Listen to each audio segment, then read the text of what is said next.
Սիրելի ընկերներ, ինչպե՞ս եք։ Մենք այստեղ Աստծո կամքն ենք կատարում։ Թող Աստված ուրախանա այն ամենի համար,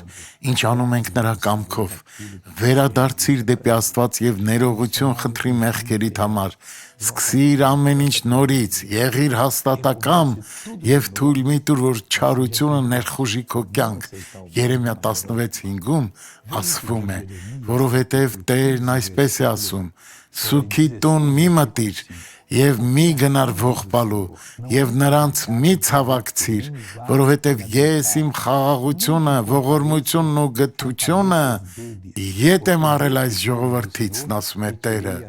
եւ ցանկանում է, որ մենք նորից վերածնվենք նրա շնորհով եւ ապավինենք նրա սերը։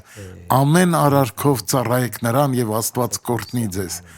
Տեսնենք այս վկայությունը։ Ծնկիս մեջ պտուտակ կա։ Պտուտակ։ Երկու պտուտակներ կան։ Իսկ ինչպես կարողացաք քայլել միջև այստեղ։ Հիմա գնացեք այս միջանցքով, թող բոլորը տեսնեն, ցույց տվեք, թե ինչպես եք քայլում նախկինում։ Ուղղեք ձեր մարմինը եւ շարունակեք առաջ։ Աստված կօրհնի ձեզ։ Հիմա վազեք հետ հավատով եւ ուժով։ Բարեկամներս, այս քուրիկը մեկ այլ մարդ է ու Աստծո առաքելությունն է կատարել։ Աղոթենք։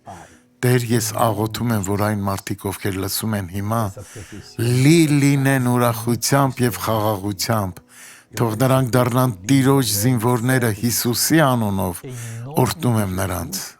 Շնորհակալ եմ, որ լսում ես մեր աղոթքները, Տեր, ամեն։